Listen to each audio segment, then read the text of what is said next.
Okay, good morning, everyone. Thank you for joining us today. Appreciate you being here. I am so glad to have our guest, Jeffery Tobias Halter, joining us. We're going to be in webinar format today, so if you please go ahead and introduce yourself on chat, I'd sure appreciate it. And let me start by just talking about purse power and what we're doing here. So purse power is working to help women use their massive purchasing power to drive positive change. We believe that if women who make 80% of purchasing decisions would choose to buy from the companies that actively promote women, and we would do that in mass, that we could drive change in a hurry. So that's what we're trying to accomplish.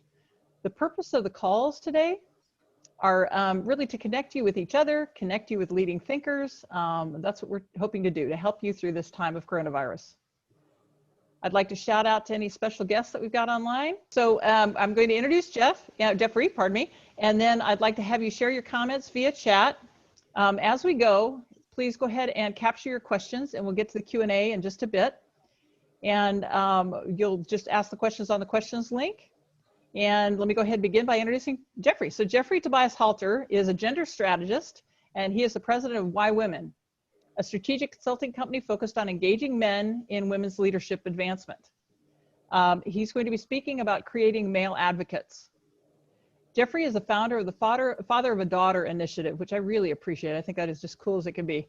He's the creator of the Gender Conversation QuickStarters newsletter, where he gives people talking points to have conversations about gender, and the Male Advocacy Profile. Jeffery is a former director of diversity strategy for the Coca-Cola Company, and he's the author of 2 books, YWomen, The Leadership Imperative to Advancing Women and Engaging Men, and Selling to Men, Selling to Women. Thank you, Jeffery, for joining us today. I'm glad you're here. Oh, Donna, thank you for having me on. I appreciate it. All right, this is going to be fun. I love your topics. All right, so to begin, everybody always wants to know about you and how you arrived at this point in your life and career. So could you just please give us your story? Yeah, certainly. I consider myself still, I'm so sorry, pardon me. I'm a sales guy. I spent 20 years in sales with Alberto Culver, Procter & Gamble, and Coca-Cola. And so everything I do as I approach this work around advocating for women clearly links back to the business. So I have a real business lens on this. And in 2000, I was actually working for the Coca-Cola Company. I was working in a sales training capacity, and Coca-Cola had a $200 million discrimination lawsuit, something no company should go through. Oh my gosh. It was a class action suit. It was brought actually by 4 employees and certified as a class. And so we did a deck reshuffle, and I ended up leading the diversity education initiative for the company. And I'm a straight white guy, and I wondered, what meeting did I not go to get in charge of this project? Because I didn't think we had a problem. I talked to my colleagues and friends, even women and people of color. They didn't know why we had a lawsuit. So I would sit in my own class as a hostage. But I would hear stories every day, stories of racism and sexism and homophobia. And I had what they call a white male epiphany, where you realize what white male privilege is and the world revolves around you. And so at that point, I chose to get curious. I didn't choose to become an advocate. I just wanted to learn more. So I talked to more people, and I started doing research. And once you find this out, at least for me, it just really grabbed me. And so I would do a huge career change. I would dedicate myself to working in D&I. This would lead 6 years later. Coke had put its lawsuit behind it, won the Catalyst Award for the great advances it had made for women and people of color. And my last role was Director of Diversity Strategy. And so for 3 years, I got to benchmark with other best-in-class companies, McDonald's and Procter & Gamble and J&J. And actually 2 things dawned on me. One was that we're missing men in this conversation. Most diversity training doesn't focus on white men. It focuses on us being part of the problem instead of being part of the solution. It focuses on, it doesn't focus on men who get it and want to help. Mm-hmm. So I was going to conferences and I was running into, I'd go to a women's conference and there'd be 600 women there and there'd be 10 guys. And we'd find each other and said, what are you doing here? And every one of them said, I want to help. I want to be part of the solution, but I don't know what to do. Mm. And so this really got me thinking that there might be a lot of men out there who want to help, but quite frankly, don't know what to do. And then the last part of it was living in Atlanta and having gone through a racial lawsuit. Race is still tough to talk about. This is now 20 years later. And so I found if we can start to have conversations around the fact that men and women are different, and this gender difference is present in every interaction in corporate America and small businesses, then let's use that as a gateway to have conversations. Because if I can talk honestly and open with Donna, then maybe I can start to have better conversations with my gay friends and my Black friends and my Hispanic friends. And so I use women as a gateway to talk about the other dimensions of diversity. And the big buzzword right now is intersectionality. And so this is so critical because we can't just talk about women without talking about women of color and Latina women. And then the conversation today is also gender in a non-binary sense. Mm-hmm. And so I always start out by putting a caveat out there to say, my remarks are primarily going to focus on gender in a binary, men and women, but I want to be ultra sensitive to say gender is not a binary any longer. You know, we know it's more of a continuum of gender expression and sexual orientation. And as I talk to senior leaders, 15% of millennials currently identify or prefer gender non-binary terms, whether that's pansexual or transgender, and 23% of Gen Z prefer gender in a non-binary context. Wow. So I talk to leaders to say, you know what, if you're not ready for this conversation, it's going to hit your doorstep. Mm-hmm. So I just wanted to put kind of those two caveats out there around, you know, when I talk women, I mean all women. Mm-hmm. And when I talk women, I mean beyond just binary women. Yeah, very good. So a lot to take in at 10 o'clock in the morning. It sure is. Well, it's interesting that you say that about men and women and including men in the conversation. I have really felt like we're sort of in, it doesn't make sense for women to talk to women. We're not going to get the change made that way. We've got a partner, to make it happen. Yeah. So I'm excited to have you here.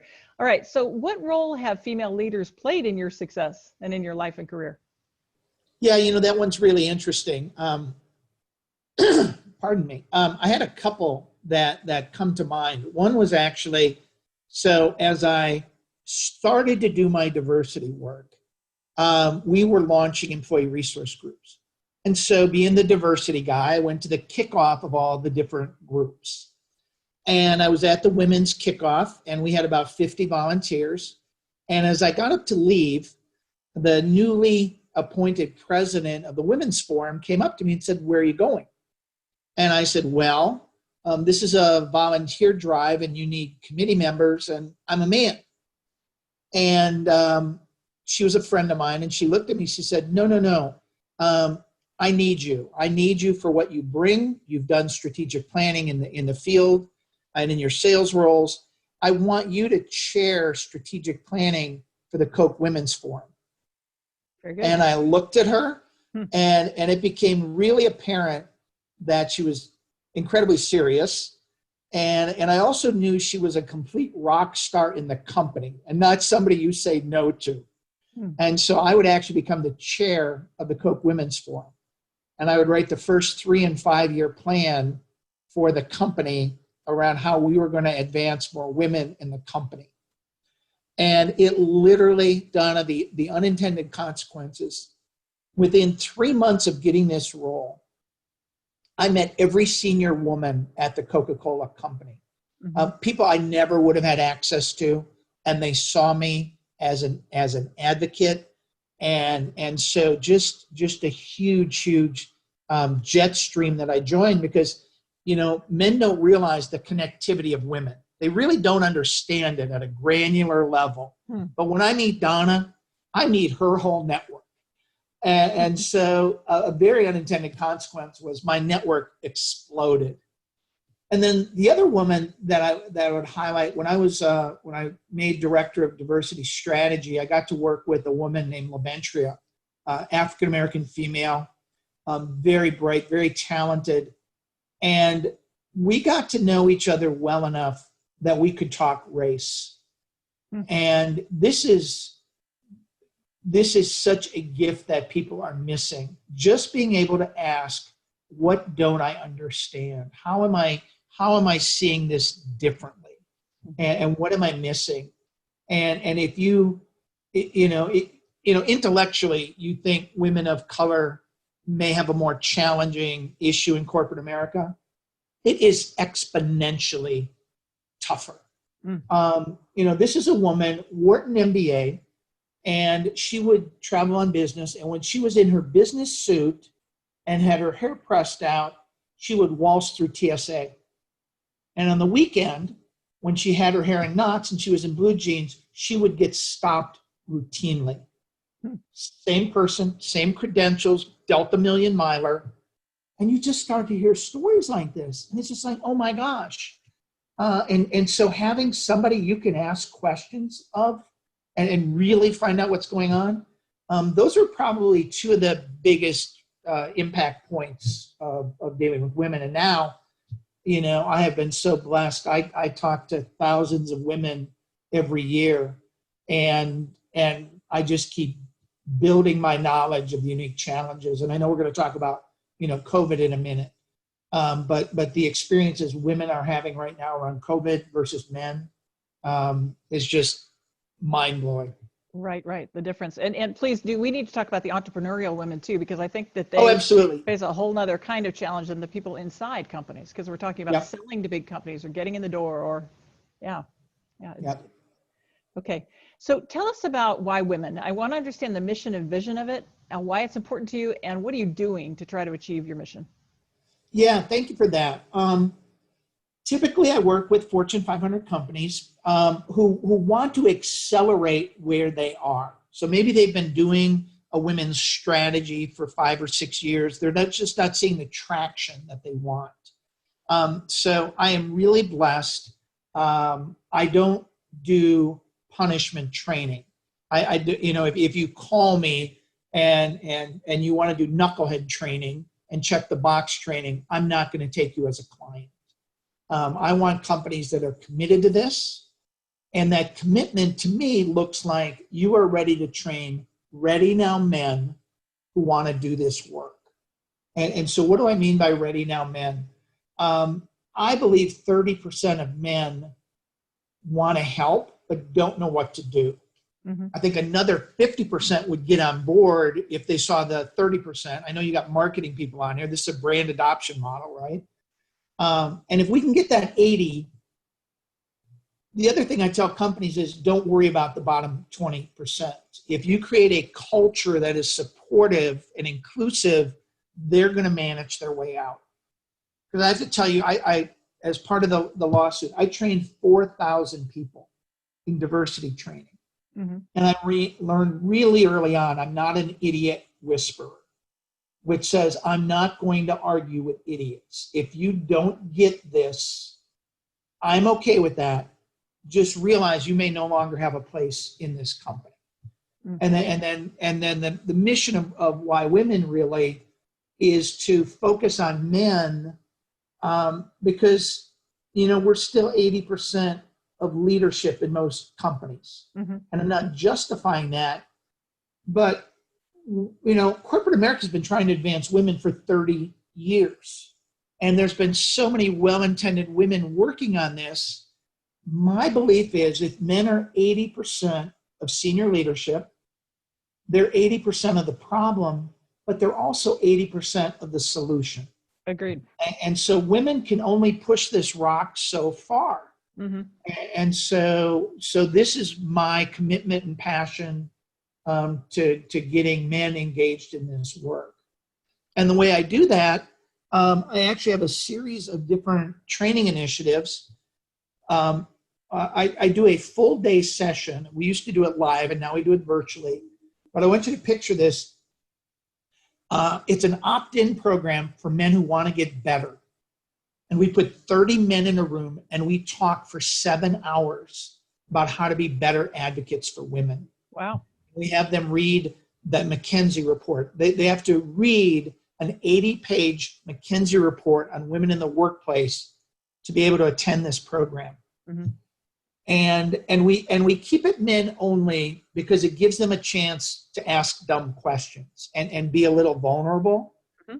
But I want to tell you, if women could hear 30 passionate men asking, what do I need to do better? Mm-hmm. What don't I understand? How do I support women?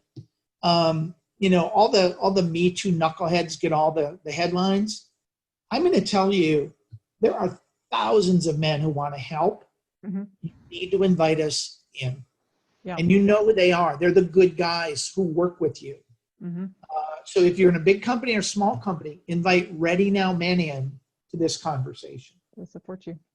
Yeah, it's interesting. So part of what's going on for me is on the supply chains for the Fortune 500 companies, which is kind of your world a little bit. Yeah. Our women sometimes want to get into those supply chains. And it feels to me, and I'll just say this personally, that sometimes it is a check the box exercise for companies. And do you have any advice for us if you've got some women entrepreneurs that want to try to get into those supply chains, how they go about doing that? Yeah, I guess my advice would be, and it's funny, before we got on the call, you said be really candid, right? Yeah. I'm going to be really candid.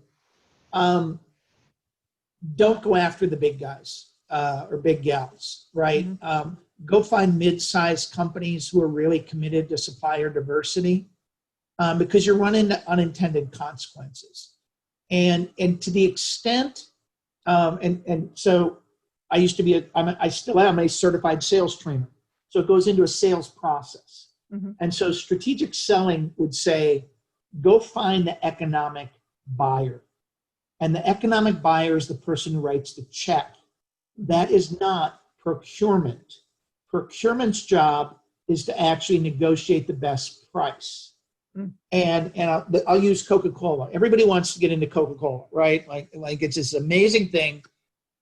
Coca-Cola has a supplier diversity initiative, and they spend $1 million certifying women and minority-owned companies to be authorized to sell to Coke. Mm. You get in the door at Coke, and then you're turned over to procurement. And the first thing procurement does is grind down all your profit margin because that's their job. That's what they're contracted to do. Mm-hmm. And then they treat you like a big company, which says, we're going to pay you net 60. So I've driven out all your margin, and I'm not going to pay you for 60 days. Mm. And I can't tell you, and Coke is working to fix this. They really are. But the unintended consequences are, if you think about inventory ramp up and then product and then not getting paid for 60 days, that's really not sustainable for small businesses. Mm-hmm. And so that's where I really encourage folks, go work on the mid-sized companies where you can provide excellent service, where you can talk to them and say, hey, you know what, we're going to work on a net 14. Or can I get an inventory loan?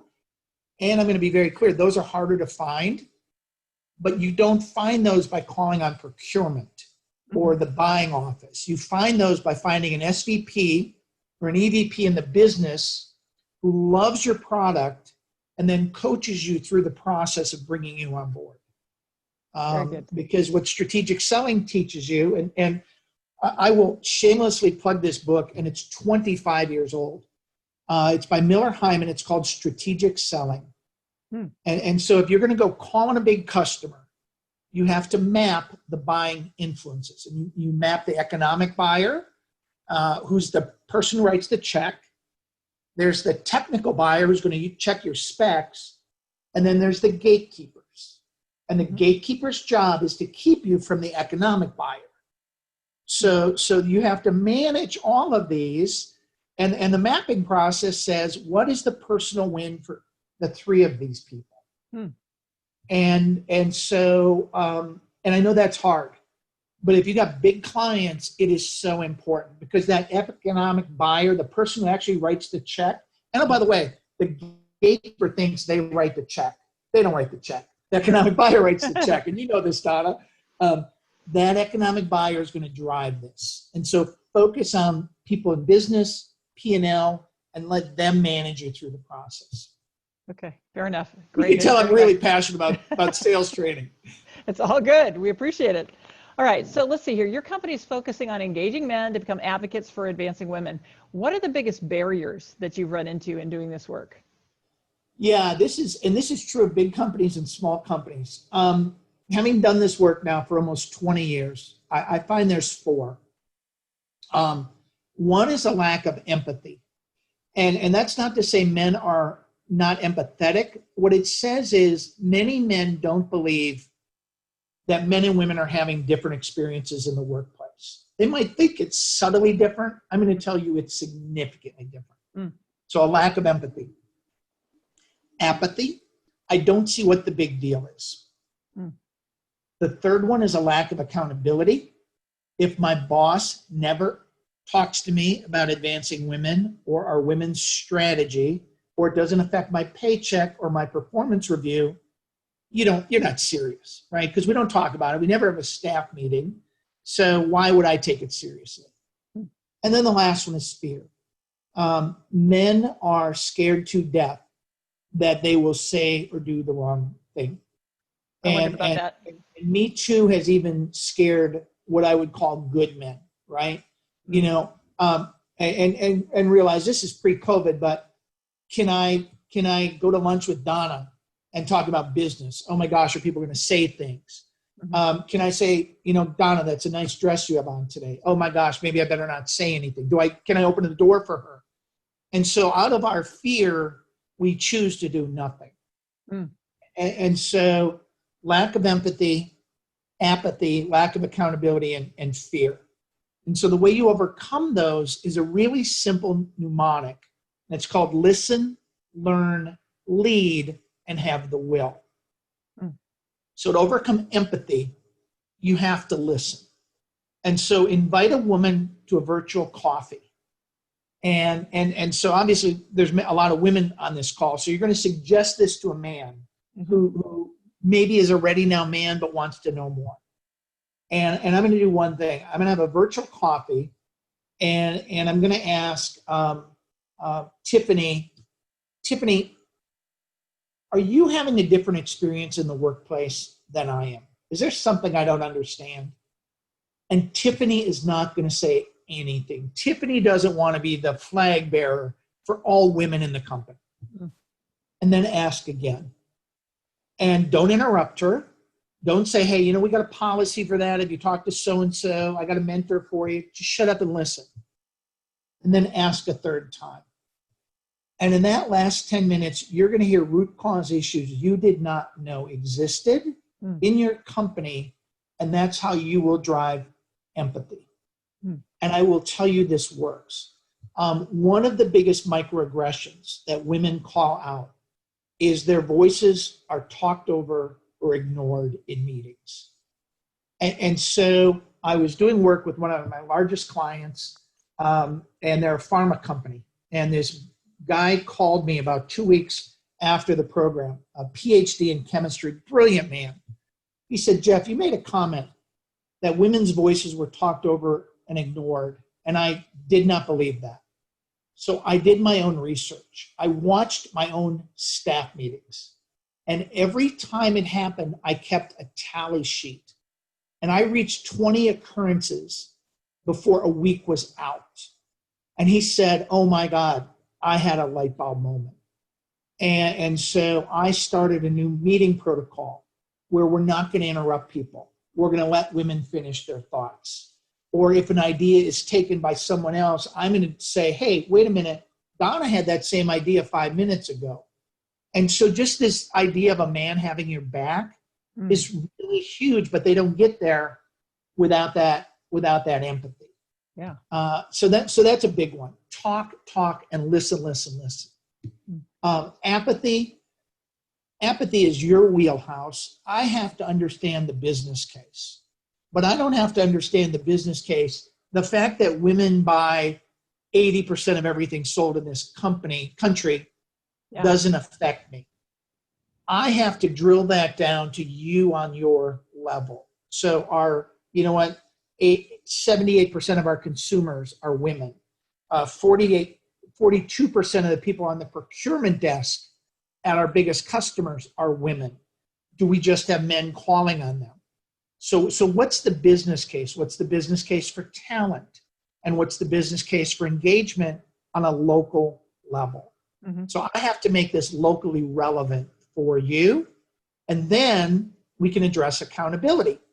That says I can now hold you accountable because you understand your local business case for change. Mm-hmm. And then the last one is fear. And to overcome fear, this is where I say you have to have the will.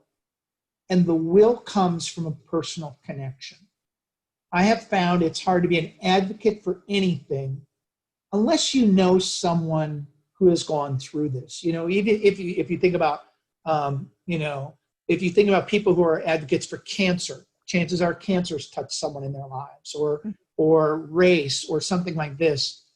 And so I go back to men have to realize that their personal connection for doing this work is their mother, their significant other, a sister, a coworker, or their daughter. Mm-hmm.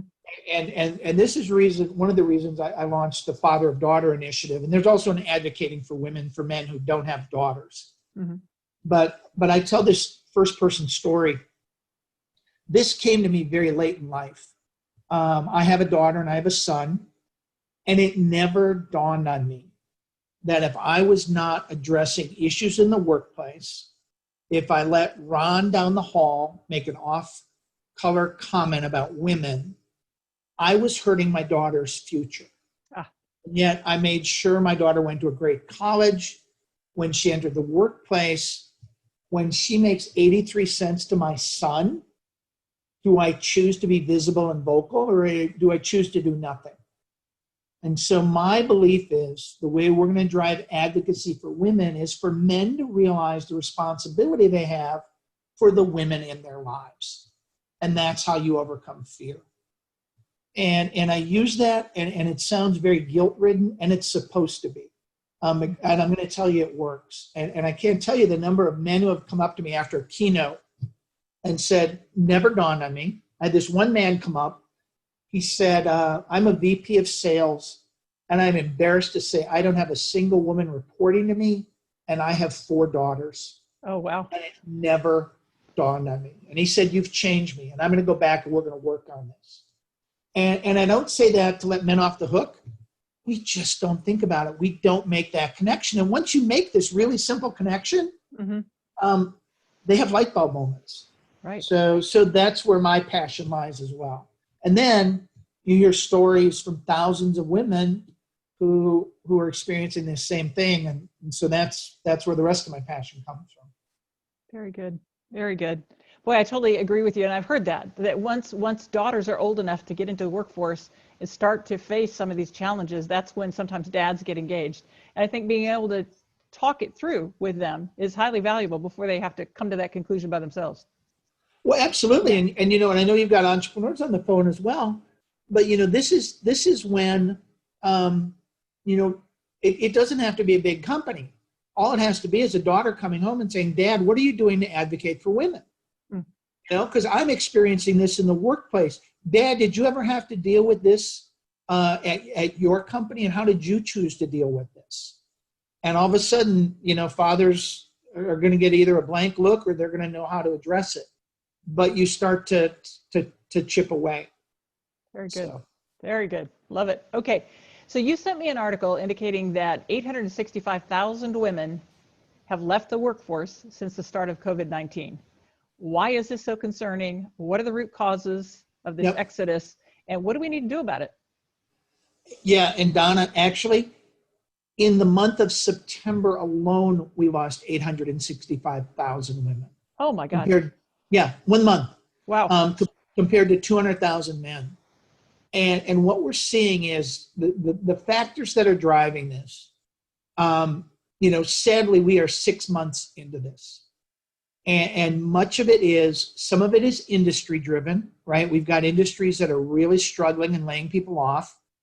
And they tend to lay off middle managers and down.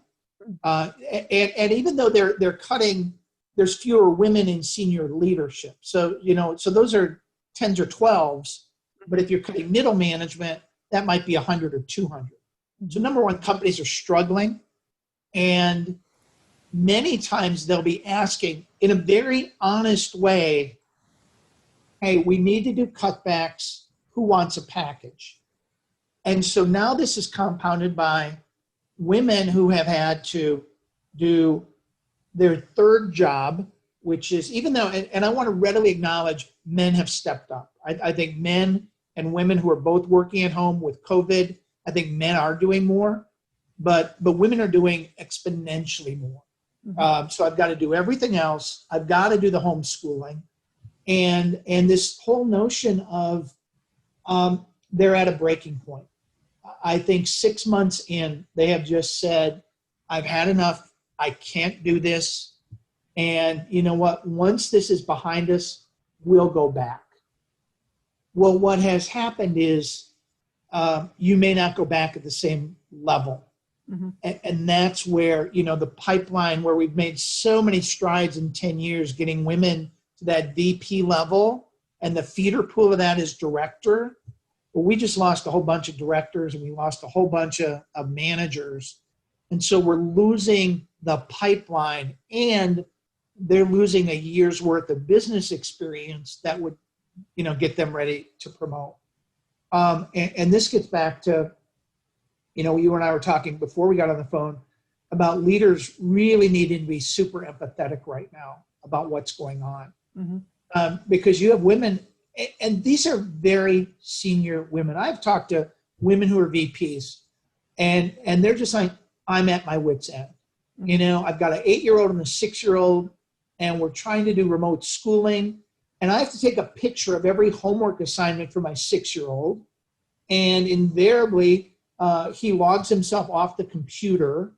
And oh, by the way, they go to school every other day. So one day they're virtual and one day they're live.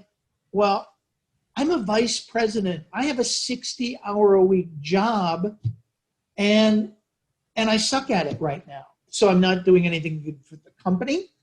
I'm not supporting my children, and enough is enough. And so I think women are just reaching a breaking point. I think companies are going to continue to lay off, and I think women are sadly going to be experiencing that. We know that the service and retail industry has taken a much bigger hit. We know women have more roles in those jobs. And so I think we're just, some of the research and articles I've read, we could be facing a 10-year rollback of Ready Now women in the pipeline over this situation. So that's why I'm so concerned with this. Yeah, me too. We need to talk about what can be done about it. But the other thing that concerns me is I'm hoping that corporations, when they do their performance appraisals, when they do merit increases, factor COVID in. And I'm concerned for some reason that they might not, with women in particular that are facing these challenges. Oh, I couldn't agree with you more. All right. So what do you think needs to be done to stem this loss? Yeah, I think it goes back to what I'm calling a sense of urgency. I talk about one of the foundations of my company is called the leadership imperative to advancing women. That's what my book is about. But what it says is companies have to drive a deeply internalized approach regarding gender differences, all dimensions of diversity.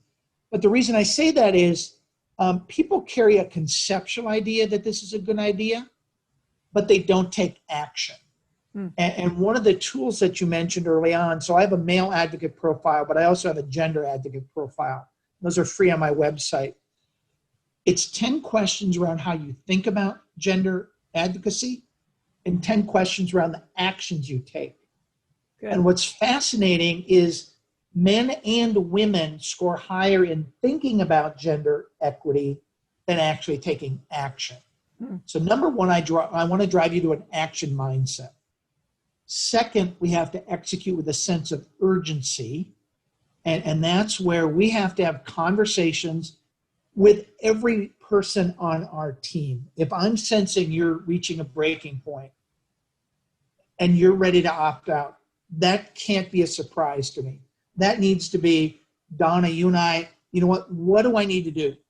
You know, how can I help you? How can I support you? Can we change staff meetings? Do you need Tuesday off? You know, whatever it takes mentality. And then the last one is to create competitive advantage. And there are going to be companies that win coming out of this. And it's because they have kept a singular focus on talent. And they're going to come out of this on the back end much stronger. And it's because they've done the first two. They've thought about what actions they can take, and they have a sense of urgency to ask the question. And when, you know, and I'm a big believer in Warren Buffett, you know, small and large businesses are going to thrive. This is the United States. It may take a little while, but the companies that do a good job now are going to be rewarded in the future. And the companies who are just scrambling to survive, you know what? If you weren't doing this, you're already Sears. You're already Circuit City. You're already a company that, quite frankly, shouldn't even be in business. And so you feel bad for the companies and brands that are going to go under. But the chances are you had some bigger problems, you know, before COVID even showed up. Going into this. So I hate to be harsh in that, but I think a sense of urgency is really the driver. And companies who are doing a good job are going to win. You know, we have unprecedented unemployment. Amazon right now has at least 100,000 job openings of all kinds. And so, you know, companies who are doing it well are going to thrive. Absolutely. All right. So I want everybody to get their questions ready. I'm going to ask you one more, and then it's going to be their turn. All right. So do you find that women are leaving corporate America to start their own businesses? My supposition, my theory is that women are leaving and that they will start their own businesses because they want the flexibility and they're tired of running their head into the wall. Do you find that? You know, it's funny. I agree with you 100%. We know that women are starting exponentially more companies and more small businesses. And in fact, women of color are starting the most small businesses. And a lot of it is around that. A lot of it is around wanting flexibility and control over their lives. What's fascinating in the McKinsey research, and this was 280 large companies, what it found is that women leave at about the same rate men do, which is really kind of surprising. In fact, men actually leave at a slightly higher rate. And again, this is big companies, not entrepreneurs. And 70% of women stay in the workforce. And so women who are leaving companies to say maybe, oh, I'm going to stay home, or I want more flex time, more time with my family, what they're really saying is, I don't like my boss, and I don't like my company. Because 70% of the women who say I'm quitting end up back in the workforce, chances are with your competition. And my belief is the other 30% are probably leaving to start their own thing. And so it's a both. So it's a both. So, but most women I have found who are starting small businesses and even large businesses, they want control. You know, they just want some control in their lives. They want to control their time. They want to control their clients. They want their voices heard. And the other thing the McKinsey report points out is, and again, this is large companies, but it asks women who aspire to the CEO job what your goal is when you get there. And it's significantly different than men. Wow. They have much broader goals around conscious capitalism, making the company a better place. It's just not about ROI and better earnings. Women actually want the top job for different reasons. And I think it's fascinating. If you think back, Mary Bear is a good example of that. Mm-hmm. You know, I don't know if you remember, she took over GM and they had horrific safety issues. And there was a big lawsuit. And everybody was calling for her to step down like it was her problem. And she did what I thought was so great. She said, no, we're going to fix this and we're going to clean it up and we're going to move on. Mm-hmm. And it would have been very easy for her to say, you know, to cave to the board and say, you know, I'll take the hit on this one, you know, pick somebody else. And she didn't. And I thought her approach was a very strong female response. And I'm not saying that from a point of weakness, but a point of strength. Mm-hmm. To say, you know what, we screwed up. We've got a safety issue. We're going to fix this. And you know what? GM has gone on to record sales under her tenure. And so to me, that's what's different. And you know, Julie Sweat just became the #1 woman on the Fortune CEO list. She's the CEO of Accenture. And she came from HR. Hey. Literally the first CEO in the Fortune 500 to come from HR. And I've had an opportunity to meet her, and she is a delightful person. And you know what she wakes up thinking about every day? How to make employees' lives better first, because then my clients are going to be happy. Then we're going to drive exponential results. And so we need this. And so that's kind of my long-winded answer to your question. Very good. All right. So I want people to go ahead and ask their questions either in the chat box or the Q&A box. And as you guys are doing I'll put this out there to all your listeners. Yes. I'm the guy you can ask any question you've ever wanted to ask a man. For the next 10 minutes, I wear the mantra of all men. Okay. Fair enough. All right. So there we go. Here's one. Okay. So let's see here.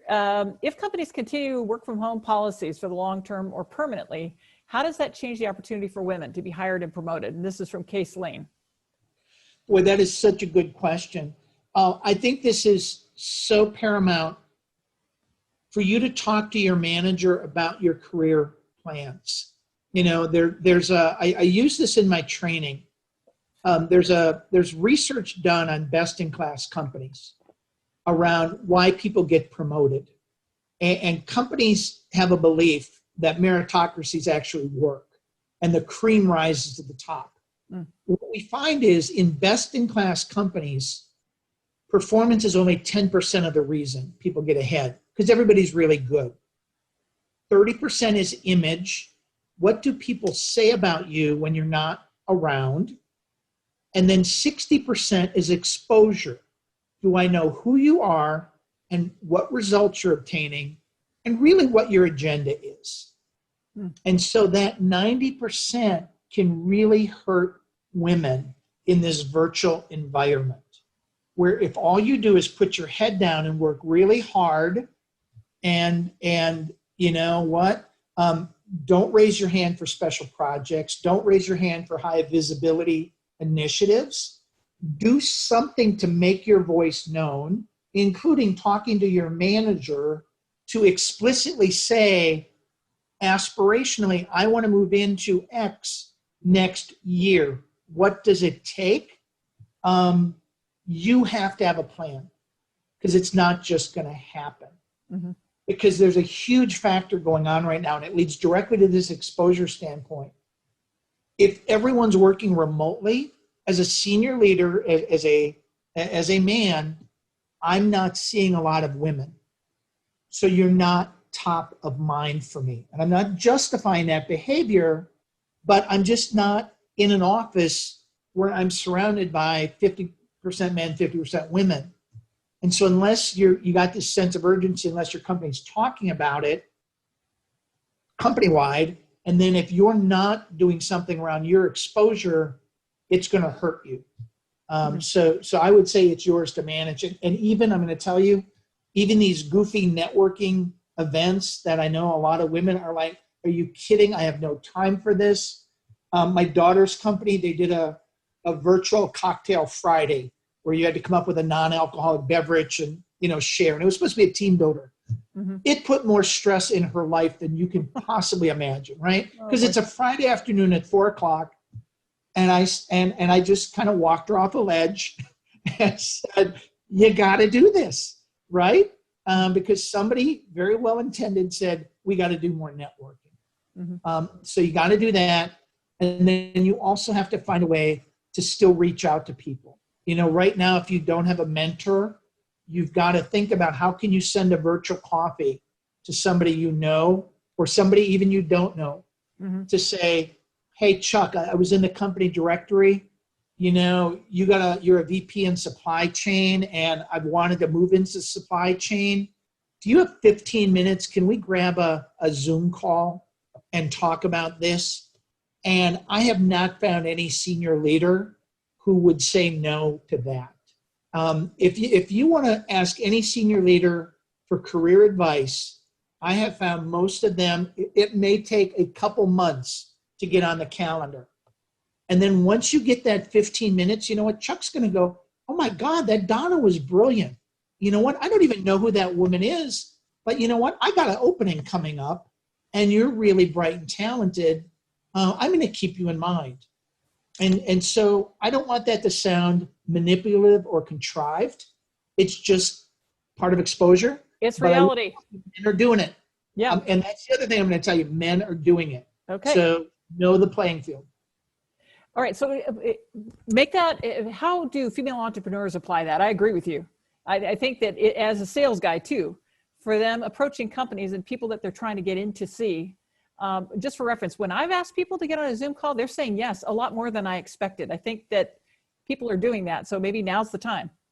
This is so funny. And so our small intimate group here, and oh, by the way, I'm an entrepreneur as well. What I will tell you is I hate to be solicited via LinkedIn, but you know what? If you call me and want to interview me for your company newsletter, I'm going to take that because I want that exposure as well. And so if you're in a sales job, regardless of what company you are, big or small, start a newsletter, highlighting best practice in leadership, and reach out to people and say, "You know what? I'd like to interview you." And most people on behalf of their companies will not turn that down, big or small, because they want exposure for your company. Sure. And so now I've immediately made a contact.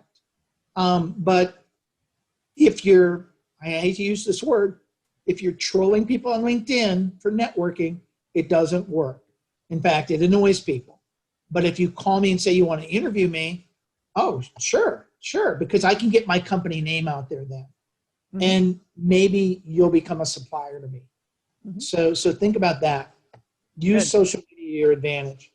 And then the other thing is, tweet about their business. Make them a customer before they're even a customer. Yes. Because chances are they got somebody managing social media who's going to notice, "Hey, this Donna Miller reposts everything we post. Can somebody find out something about her?" And all of a sudden, "Oh, well, she sells X. Well, we need X. Maybe we should get in touch with her." Perfect. So, perfect. Oh, great advice. Okay, more questions, guys. More questions. Yeah, very interesting. the other thing, Donna, I'll put out there, and I know this is so hard for small entrepreneurs. My business grew fivefold when I got a part-time social media manager. You cannot do this on your own. There is an expertise to it. Don't hire your teenage neighbor, but go out and find somebody who does this. What you will find is they're also very hungry for business. And you can start out small. I started out contracting. Lynn Epstein, you've met her. She's on my team. We started out 5 hours a week, and I paid her $150. And now she's virtually a full-time employee for me. But I have to tell you, I'm doing six-figure business in a time of COVID, and it is all driven by social media. Boy, that is the game plan, isn't it? You better figure it out. We're in the process of doing the same thing. We're really good at this, and make them prove themselves. You know what? Let them work 2 or 3 weeks for you for free before you go to a contract. But they also have to understand it's not just about a social media presence. You got to go find these companies that I want to get into and give me some ideas. And so work them a little bit and make them prove themselves to you. And hopefully we got some social media people in your network who want to do this work. So maybe your network can talk to your network. Right. How did you find Lynn, by the way? It's so funny, Donna. And I probably should have said this early on. It's the relational nature of women. Every person who is currently working for me, I go and ask 5 women who they're using, and I interview them. And so there's a colleague of mine. She's a former CIO of Georgia Southern, Becky Blaylock. And she's out. She retired. She's doing public speaking. And she was just everywhere. And I called Becky. I said, Becky, are you doing this yourself? And she laughed. She said, I don't even know how to use Twitter. I've got this amazing woman named Lynn. And I said, would you mind sharing her with me?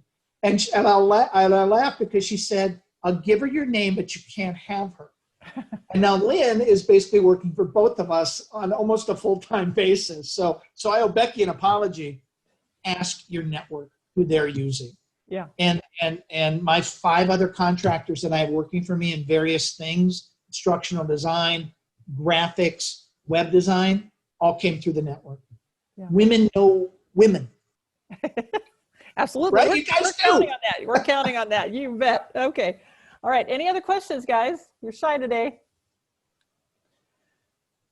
All right. We're coming up on time anyway. Let's see if anyone going once, going twice. Okay. So at the end of the day, what do you want people who are attending the call to have learned from you? What are the most important things you want them to have learned? You know, as I do this training, and it goes back to the very start of the listen, learn, lead model, I want you to have one conversation a day with a man about gender equity. And don't come out with gender equity, right? Put that in your own words. All I am about every day is starting conversations, because that's how we're going to start. That's how we're going to build empathy. That's how we're going to solve apathy and accountability. And that's how we're going to find people with the will. But we got to start having better conversations. And, you know, we live in such a contentious time right now. And the key to all of these issues is just starting with one conversation. And Donna, the other thing I'll tell you is, you know, I was very comfortable talking to women. I had spent 4 years of my career with Alberto Culver in the hair care industry. So I was always very comfortable talking to women. And then I would, you know, go to do the women's forum thing. That was always easy. My first few conversations with women of color were a bit nervous. And so, you know, what I would do is, you know, everyone on the phone should talk to a man about this podcast and just open with, hey, I heard a guy and he said this. What do you think about this? And then encourage them to go talk to another woman and kind of expand that way. Those first few conversations are going to be a little challenging. But then the other thing I found is if I ask with genuine intent, you will give me a lot of latitude, right? And so hypothetically, Donna, you're a woman of color, and we know each other socially. But if I, in a genuine manner, would say, Donna, what don't I understand about Black Lives Matter, or what's going on in the world today? You know, how is this impacting you? I'm really curious. If you ask that in a genuine manner, 99 times out of 100, they are going to give you the benefit of the doubt because you want to learn more. So ask in a genuine manner, and then you can start to have deeper conversations around literally any topic. Yeah, absolutely. All right. What actions do you want us to take? So one of them I heard you say is talk about this to others. Yep. And expand the conversation. Other actions you want us to take? One of the big things, and I know we're coming up on time. I have just launched a virtual advocacy series, and it's free. Go to my website. I have a number of free tools that small companies can use, big companies can use. I have this virtual advocate series, which is basically my keynote, and it's in a workbook form. And it can be done by one person, it can be done by multiple people. It's free. So that's the first one. Share it with a colleague and then have conversations. The Gender Advocate Profile, the Male Advocate Profile, again, a free tool. My Conversation QuickStarter newsletter is a free tool. I have dozens of white papers. This is, even though I have employees to pay, I'm a cause company, and I want to go create more conversations. And so just spread the word and use it with people you think get it to have more conversations. Okay, we're being asked about your website address too, by the way. Oh, certainly. Yeah. It's www.theletterYwomen.biz. And you can go there. Please link in with me. I'm all about building my network. On my website, you can send me any question you want that maybe you didn't feel comfortable talking about, or for folks who are joining us late. But I think you've gleaned after an hour. I'm pretty passionate about this work, and to the extent I can help you, I would be really happy to. And you know what I'm going to do, Donna? I'm actually going to type it in. My website. Yeah, perfect. The chat. Very nice. Yeah, terrific. Nan wants to post this on her podcast series, which is Trailblazers Impact. She's asking me about a release from you, so she can do that. You knock yourself out. I will sign and approve any release you want to go with this. Okay, very good. All right. Let's Thank you, Nan. She's amazing. By the way, guys, if you haven't watched Trailblazers Impact, you can get at it from our site. And I'm sure you can put in trailblazersimpact.com and get to her. And she's got a wonderful series of people that are leading the way. So she's amazing. All right. Do you have any final thoughts you want to share? I think we are at such a critical time. And, and I go back 4 years ago. I actually posted an article called Women Beyond the Tipping Point. And what it said is, 4 years ago, 1 million women marched. And we have more women in politics now than ever. And we have a new woman Supreme Court justice. And we have to get over the contentiousness of the divide in politics. We have a new woman Supreme Court justice. That is amazing. We need to celebrate that. I don't care which side of the aisle you're on. The data I will give you is that 10,000 baby boomers a day are leaving the workforce, and they're largely white men. And we're all going to be gone by 2025.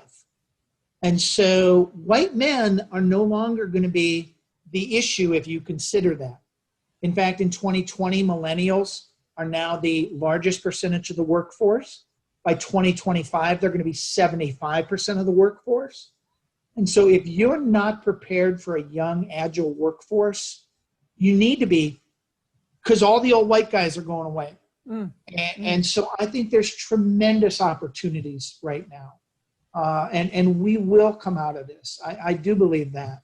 So so that would be my message of hope in these dark COVID days. Dark days. Okay. All right. Well, Jeffrey, you've been amazing. Thank you so much for Donna. being here. I've enjoyed hearing from you every time I've heard you talk. I just want to let everybody know we've got Mei Zhu, a Chinese American entrepreneur, women business leader, and founder and CEO of 2 global lifestyle brands, coming on. And we're also going to have Crystal Justice. She is the Chief Development Officer for the National Domestic Violence Hotline. So we'll have those over the next few weeks. I want to remind everybody to register for Money Talks, but what the hell is it saying? You can get at it on our website. And please sign up for a directory listing if you haven't already. Download the Google Chrome extension. Please buy from women-owned businesses, and we'd love it if you'd like and share our social media pages. Please let your friends know about this webcast. We do it every Friday at 10 Central. And I want to thank you once again for being here, Jeffrey. Appreciate it. Oh, my pleasure. We'll have this posted later today. So remember, everyone, purse power, we have it. Let's use it. Thanks again. See you Friday. Bye-bye. Bye.